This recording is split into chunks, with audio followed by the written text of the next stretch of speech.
Okay, Giant team members, in this module we are going to examine the what to change in an organization. If you remember from a previous module, we looked at why do we need to change, and within that context we looked at certain internal and external variables or pressures to change, which causes the why. Why do we need to change? Because all these things are going on.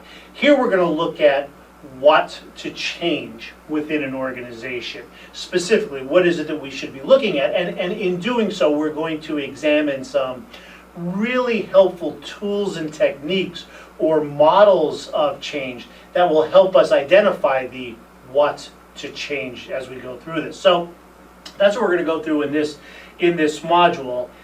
Specifically in this module, we are going to look at those images of change again, and what is the use of these models to those specific individuals within the organization who take on those images of change. So and remember, as we go through this, when we talked about models in some other classes, a model is just a simplification, a representation of something that's larger and more complex. We talked about maybe model airplanes as opposed to building a life-size airplane. We could use a model to identify some characteristics and things. The same goes true for these organizational type models or these models of change.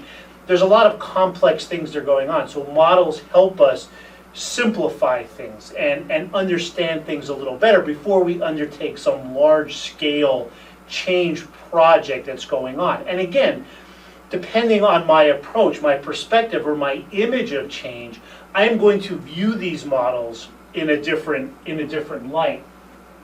And again, we're going to talk about those images that we have before: director, navigator, caretaker, coach, interpreter, and nurturer. And these different images highlight the range of reasons why models like to be utilized. They illustrate the numerous ways that change can be implemented. And whatever image you take on, whatever perspective you take on, it's going to have a big influence on how you approach change. So let's look at these really quick. The director uses diagnostic models to build up on their knowledge base and confidence about what needs to change by using models that simplify relationships among variables and pinpoint where change is needed when things are not going well. So remember that director model has that approach to change, that change can be controlled. There are variables that we know need to be changed, and there are these intended consequences that come from these change management efforts. So models really help the director build up their confidence and understand as many variables and relationships as they can, and understand when things are not going too well. The navigator finds diagnostic models attractive because they're a way of mapping the environment in which they describe. Remember, the navigator is the one we're trying to navigate through change and help people to understand this change as we try to understand it. Well, models will help the navigator map this environment. The caretaker will be less convinced of the capacity of diagnostic models to support radical change. But several of the models, specifically, and we'll talk about these, the pestle or scenario planning models will provide insight into trends in the external environment that they'll have to take into account. The caretaker, really interested in what's going on in this external environment, helps individuals inside cope with those changes that are going on. So the caretaker isn't necessarily somebody who's fully invested in the models, but they understand the benefits of some of those models, especially the ones that examine the external environment. The coach will focus on the diagnostic models that highlight the goals that are being sought and the competencies needed to attain them. Remember, the coach is trying to really work on our strengths and find that game plan and come up with those objectives. There are some models that are very good at that, and the coach will use the models specifically for those reasons. The interpreter will be attracted to the diagnostic models that emphasize image, framing, and cognitive maps. Remember, the interpreter is the one who has to try to make sense of these internal and external variables and be able to communicate and disseminate them to the masses. So there are models that will do that, that will emphasize framing and images and cognitive mapping, which really is a good tool for the interpreter. And the nurturer they have an interest in emergent strategies. They remain unconvinced as to the value of diagnostic models. So again, not every image is on board with using diagnostic models. I'll have the nurturer here, because again, we're talking about this emergent, innovative type strategy. So not a big fan of some of these diagnostic models. Whereas others maybe have certain aspects of the models that they find attractive and beneficial. So some of the advantage of diagnostic models, they simplify a complex situation. Again, we have multivariate problems going on, both internal and external to the organization. We have different departments, different functional areas. We have different people in those functional areas. It's a multivariate problem. So models sometimes help us to simplify those variables, at least to a certain extent. We can identify priorities for attention.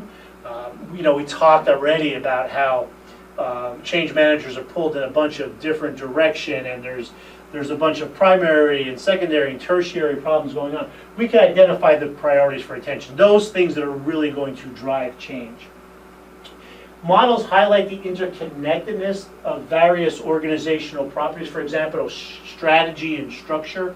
And we'll look at that too. We looked at it, we'll look at it a little deeper too, because our strategy is going to dictate the structure of our organizations, the working of our organizations, the skills and the understanding and the knowledge that our employees need to have. So what is the interconnectedness of those things, and how can some of these models really highlight those for us and make it very obvious?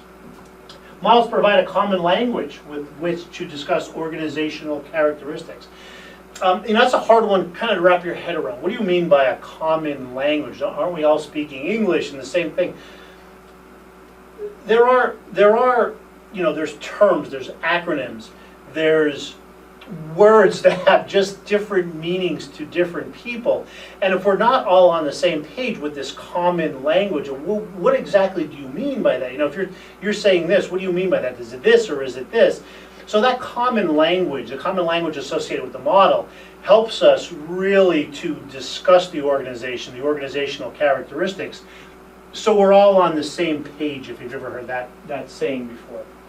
And it provides a guide to the sequence of action that must happen in order for change to occur. So a lot of these models, the 7S model, they're stage models. They go in a number of stages, 1, 2, 3, almost like a checklist, where we can progress ourselves through change, and it really keeps us organized. It keeps us focused on what the final or ultimate goal is, those intended changes. So it does provide a good guide as to the sequencing of change.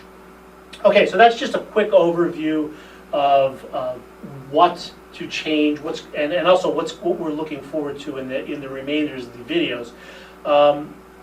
Again, the approach to change is going to be different depending on your perspective, your mental model, your image. So become familiar with those: the nurturer, the caretaker, the controller, of those images of change, how they view diagnostic models, and then what are some of the advantages of using these models as you're thinking about implementing change within your organization.